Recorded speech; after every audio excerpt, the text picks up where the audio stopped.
Iran के supreme leader ayatollah Ali Khamenei ने Gaza में जारी हिंसा और मानवीय संकट को लेकर इजराइल पर तीखा हमला बोला है। उन्होंने गाजा में राहत वितरण के तरीके को नया और सस्ता नरसंहार करार दिया है। सोशल मीडिया प्लेटफॉर्म एक्स पर साझा किए गए अपने बयान में खामनेई ने कहा है कि इजराइल फिलिस्तीनियों को भूख और मौत के बीच चुनने पर मजबूर कर रहा है। भूख से मरो या गोली खाओ। खामनेई ने अपने इस बयान में कहा है, इजराइल ने गाजा के लोगों के सामने एक डरावना विकल्प रख दिया है, या तो वे भूख से मरें या खाने के पैकेट के लिए कतार में खड़े होकर गोली खाएं।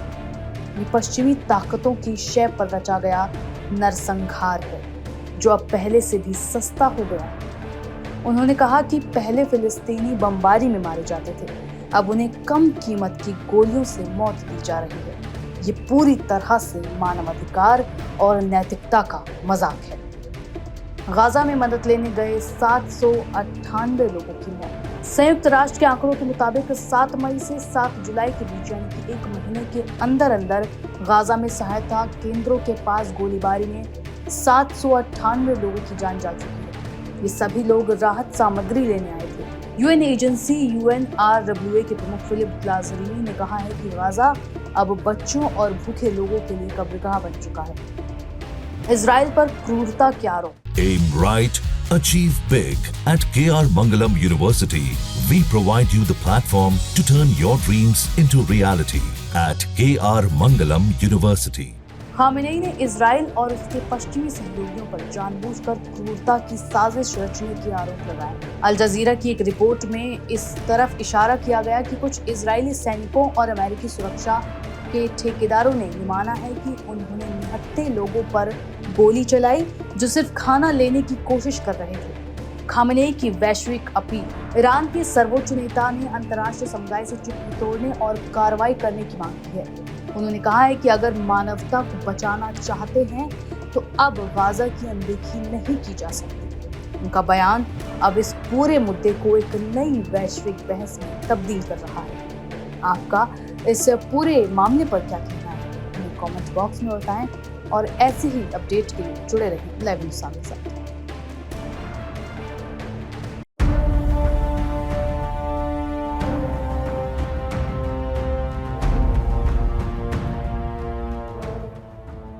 पश्चिमी एशिया में एक नया और खतरनाक तनाव तेजी से उभर रहा है।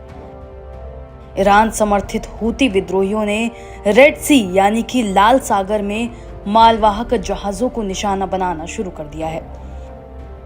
बीते एक हफ्ते में 2 बड़े जहाजों पर हमला किया गया, जिनमें कई लोगों की जान चली गई और दर्जनों लापता हैं। इन हमलों के बाद हालात इतने खराब हो चुके हैं कि जहाजों पर सवार क्रू मेंबर्स अपनी धार्मिक पहचान बताकर जान बचाने की कोशिश कर रहे हैं। इन हमलों पर हूती विद्रोहियों के नेता अब्दुल मलिक अल हूती ने भी अब बयान दिया है। उन्होंने चेतावनी देते हुए कहा है कि अगर कोई जहाज या कंपनी इजराइल से जुड़ा सामान ढोती पाई गई तो उसे समुद्र में डुबा दिया जाएगा। हूती नेता की इस धमकी के बाद अब जहाज अपने ट्रैकिंग सिस्टम में खुलेआम ये दिखाने लगे हैं कि उनमें मुस्लिम क्रू है और उनका इजराइल से कोई लेना देना नहीं है। कई जहाजों की प्रोफाइल पर all Muslim crew on board और नो इजरायली एफिलिएशन जैसे संदेश भी देखे जा रहे हैं। 6 जुलाई को बड़ा हमला हुआ जब लाइबेरियाई झंडे वाले मालवाहक जहाज मैजिक सीज पर हूती ड्रोन और ग्रेनेड से हमला किया गया। ये जहाज ग्रीस की एक कंपनी चला रही थी। हमले के बाद 22 क्रू मेंबर्स को बचा लिया गया, लेकिन जहाज डुबो दिया गया। Aim right, achieve big. At KR Mangalam University, we provide you the platform to turn your dreams into reality.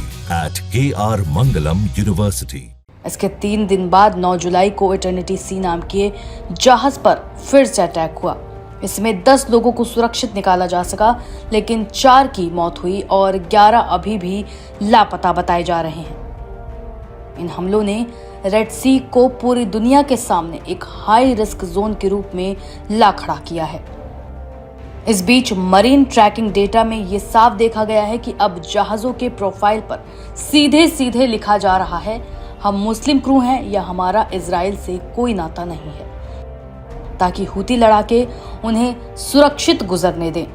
ये साफ जाहिर है कि मौजूदा खतरा इतना बढ़ चुका है कि लोग अपनी धार्मिक या राष्ट्रीय पहचान का इस्तेमाल कर रहे हैं, सिर्फ जिंदा बचने के लिए।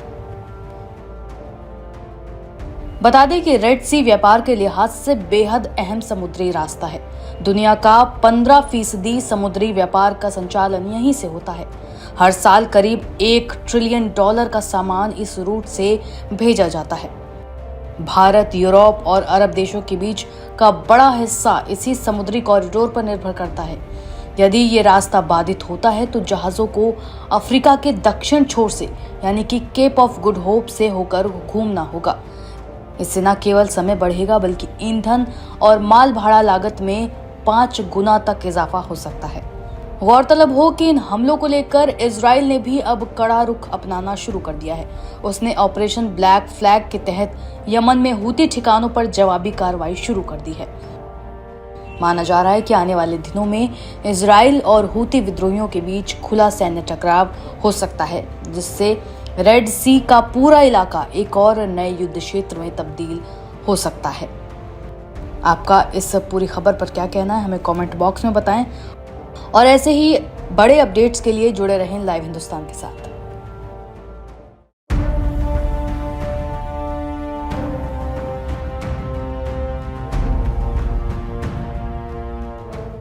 इजराइल के साथ 12 दिनों तक चले संघर्ष के कुछ ही दिन बाद ईरान ने देश में रह रहे अवैध अफगान नागरिकों पर बड़ी कार्रवाई की है।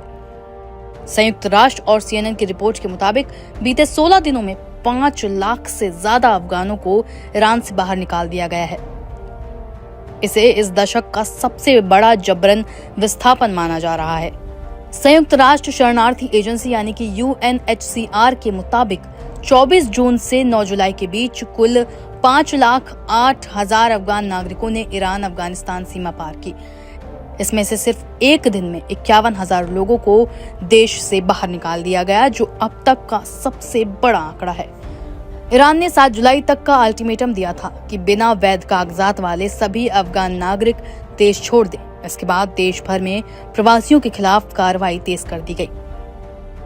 तेहरान, मशहद और इस्फहान जैसे शहरों में बड़ी संख्या में अफगान मजदूर रहते हैं, जो निर्माण, सफाई और खेती जैसे क्षेत्रों में बेहद कम वेतन पर काम करते हैं।